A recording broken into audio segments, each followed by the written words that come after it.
You always work long hours, but this morning you worked a bit longer than usual. Yeah. Yeah, the gym's been gutted. Oh yeah, 3 a.m. I got the call. I had a couple of boys staying here after the floods that happened on Friday night, and they said it was coming. It started to come through, so we just got up and we were a bit better prepared than on Friday. On Friday it came through. It came through the gym at a rapid rate this time, but I had 3 like submersible pumps and I had an industrial pump ready to go, and that did a great job. So wasn't quite a pull in the gym, but it was still came through and wreaked havoc. Yeah. It's not the right time. It's never the right time, but, leading up to Perth, it's probably hasn't helped. Yeah, for sure, but we're lucky enough to have upstairs and have some mats upstairs, so It was pretty cosy up there. Yeah, there's quite a few people in a small area, but look, we don't stop training. Like Mother Nature can't stop us. Yeah. Okay, we just find a way. It's just part of the nature of the sport and everything that surrounds it. Like, yes, you're dealing with adversity from all angles, literally, and you just find a way to keep pressing on. So it hasn't been that much. Like today, we'll dry luckily it's just an industrial building. It's just a concrete floor, and for the most part, the water damage is very minimal. So we're just drying the floor, got some heaters on, some industrial heaters, dry the concrete, sweep any dust off it, and then put the mats down again, and then back at it tonight. Well, you've got plenty of helpers. Look, when you've got like 30 guys putting the mats down, it doesn't take long. You can do it in 20 minutes. Well, getting back to the training, how's everything been going for the UFC fighters? Excellent, to be honest. Like that side of it's been going really, really well. Volk sent me some videos through, his latest sparring videos, and he's looking very sharp in those videos, considerably sharper than he was at the start of the camp. So he looks like he's progressing and peaking really well. And then back here, Shane and Tyson are right where they need to be, I feel. Tyson's had a couple of opponent changes, so we've adapted the training a couple of times. But he also, I feel, has enough in his toolbox to kind of just extrapolate what he needs for any opponent at this point in his career. So we've just taken a few things that we feel will be good for this particular opponent, and then we've just emphasised those and just got on with the business. Yeah. I know he's been here for camps before, but and it's only circumstances that he's not actually living in New Zealand. But is he more of a part of the team rather than a visitor now? Oh no, for sure.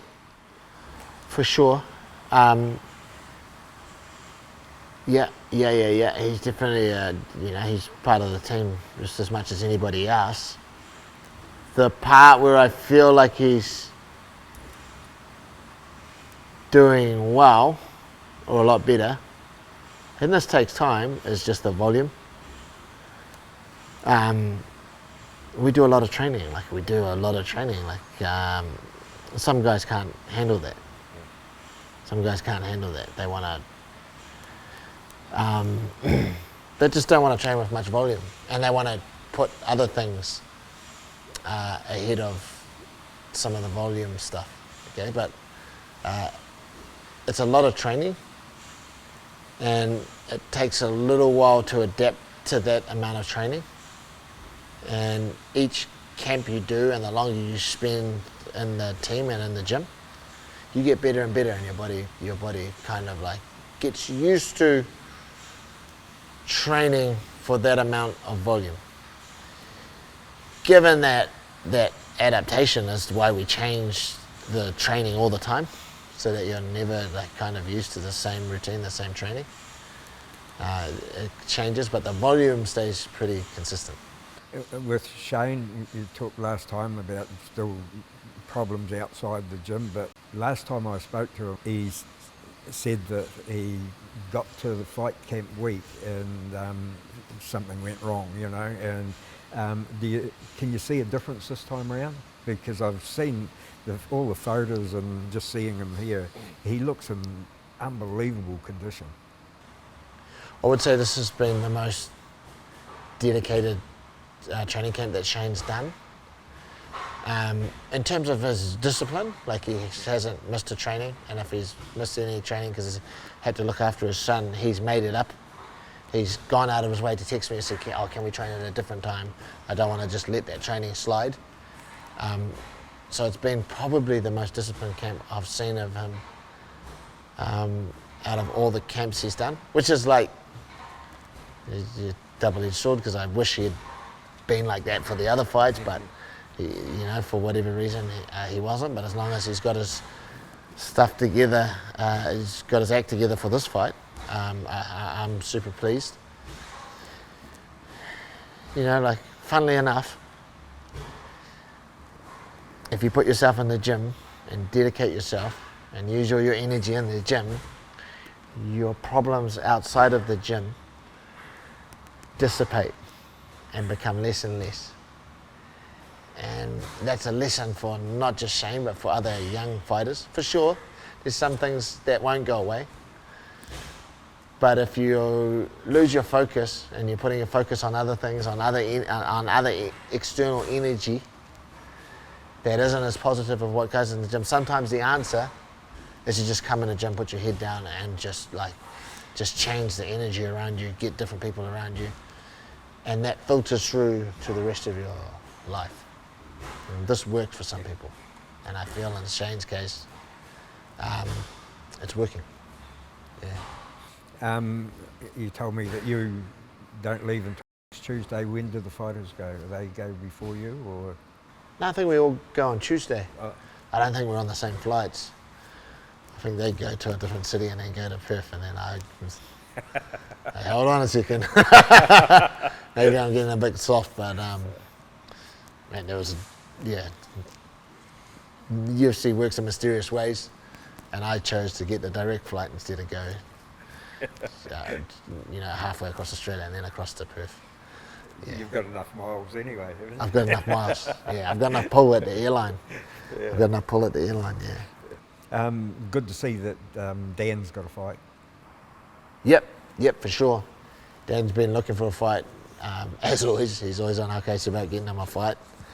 And he's got a good one. He's got a tough one. We obviously know a little bit about Jalen Turner because he fought Brad. And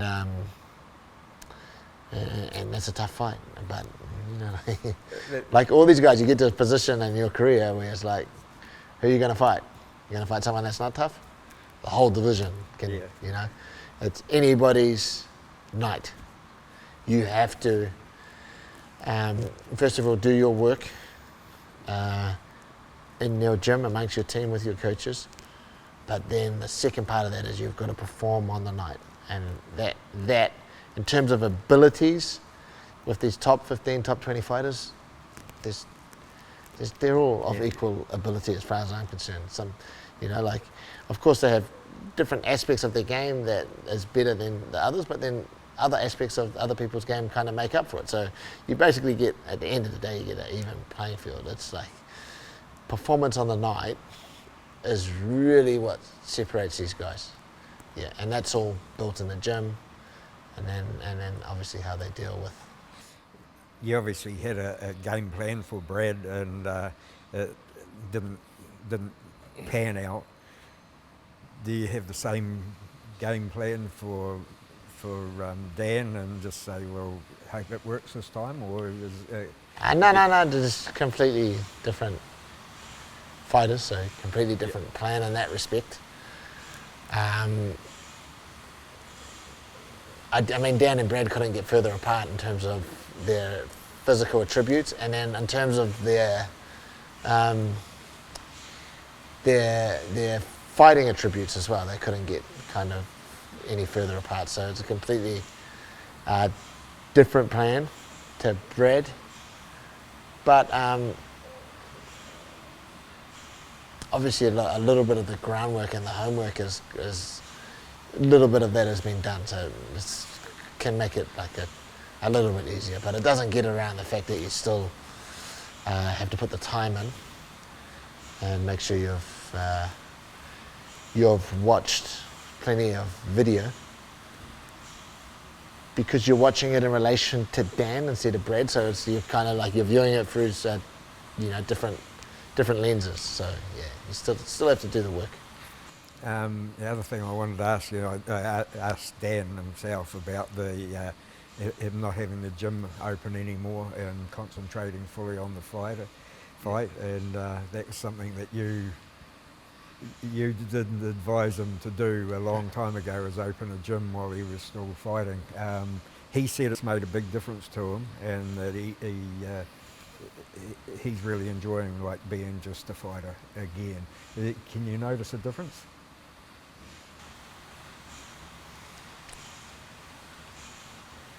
Yeah, I mean, I advise against it, but I said that if you do it, we'll get 100% behind you, brother. Yeah. Like, so, and my advice would be the same for anybody. Like, I just know that how hard this bloody sport is, how difficult it is when you're at the level that he is. I just know that just this kind of steely determination you need, and laser focus and the one-track mind that you need.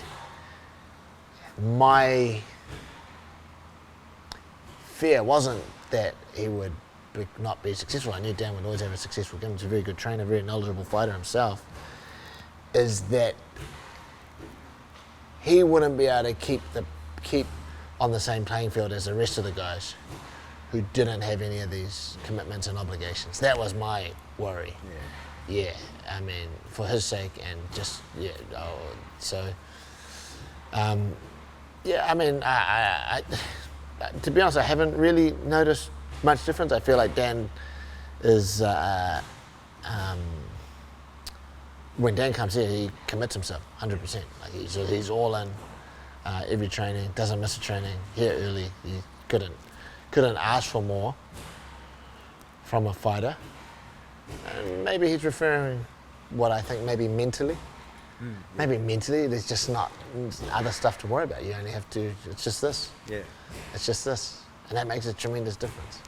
You, at the end of the day, you're talking about a sport where we spend copious amounts of time trying to get a 0.001% improvement on something, so that maybe that gives us, or is the key to some sort of victory. Yeah. So without having to mentally worry about some of those obligations that he previously had to, maybe that is what he's talking about when he refers to he's finding it, he's in quite a good place in terms of that. Yeah.